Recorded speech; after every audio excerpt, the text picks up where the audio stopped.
ये कहानी सिर्फ एक हत्या की नहीं है।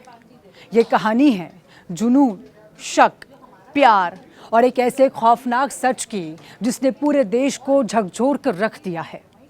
मध्य प्रदेश के इंदौर में 24 साल की एक MBA छात्र की बेरहमी से हत्या। और उससे भी ज्यादा हैरान करने वाली बात यह रही कि आरोपी का चेहरा, जिस पर ना तो डर था ना पछतावा, बल्कि एक हल्की सी मुस्कान।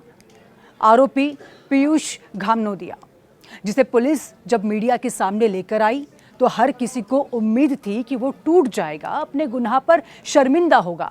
लेकिन हुआ बिल्कुल उल्टा। रिपोर्टर्स बार बार पूछते रहे, क्यों मारा, क्या हुआ था, वो तुम्हारी गर्लफ्रेंड थी। और पीयूष का जवाब एकदम ठंडा, बेपरवाह, कुछ नहीं हुआ, छोड़ो, समय आने पर सब कुछ बताऊंगा। उसके चेहरे पर हल्की मुस्कान उस वक्त मौजूद हर शख्स को बेचैन कर रही थी। ऐसा लग रहा था जैसे उसे अपने किए पर जरा भी अफसोस नहीं। पुलिस ने आरोपी को इंदौर के द्वारकापुरी इलाके में उसके किराए के फ्लैट पर ले जाकर क्राइम सीन रिक्रिएट करवाया। वही फ्लैट जहां से कुछ दिन पहले उस लड़की की लाश बरामद हुई थी। दरवाजा बंद, अंदर से बदबू और फिर खुला एक खौफनाक राज। द्वारकापुरी थाने के SHO मनीष मिश्रा के मुताबिक पूछताछ में आरोपी ने जो जानकारी दी उसे क्राइम सीन पर ले जाकर वेरीफाई किया गया। हत्या में इस्तेमाल चाकू बरामद हुआ और उसके पर्स से एक चिट्ठी मिली जो उसने हत्या के बाद लिखी थी, जिसमें उसने खुद अपनी गर्लफ्रेंड की हत्या का जिक्र किया। जांच में सामने आया, दोनों के बीच रिश्ते में तनाव था, शक था, अविश्वास था। पुलिस के मुताबिक पीयूष को शक था कि लड़की किसी और से बात कर रही है और यही शक धीरे धीरे जुनून बना, फिर गुस्सा और फिर मौत। तारीख 13 फरवरी। पड़ोसियों को फ्लैट से बदबू आई। पुलिस पहुंची, दरवाजा तोड़ा गया और अंदर जो मिला वो रोंगटे खड़े कर देने वाला था। लड़की की लाश, कई दिन पुरानी, कमरे में सन्नाटा और एक खामोश चीख। जांच में सामने आया, बहस हुई, गुस्सा बढ़ा और आरोपी ने गला दबाकर उसकी हत्या कर दी। फिर शहर छोड़कर फरार भी हो गया। 14 फरवरी को उसे मुंबई के अंधेरी इलाके से गिरफ्तार किया गया। लेकिन इस केस का सबसे डरावना हिस्सा हत्या के बाद की कहानी है। पुलिस सूत्रों के अनुसार आरोपी ने हत्या के बाद लड़की के शव के साथ अमानवीय हरकत की। फिर मुंबई के आसपास के इलाकों में जाकर कथित तौर पर तांत्रिक क्रियाएं भी की गई।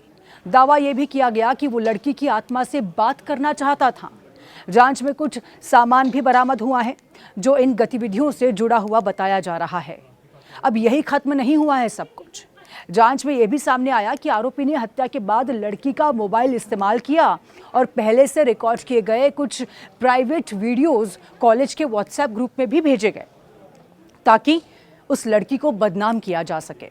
एक मृत लड़की की इज्जत तक नहीं छोड़ी गई। डिजिटल सबूत, फॉरेंसिक रिपोर्ट, बरामद सामान, सबकी जांच अब लगातार जारी है। पुलिस का यह कहना है कि सच्चाई की हर परत खोली जाएगी और FSL रिपोर्ट के बाद और भी चौंकाने वाले खुलासे हो सकते हैं।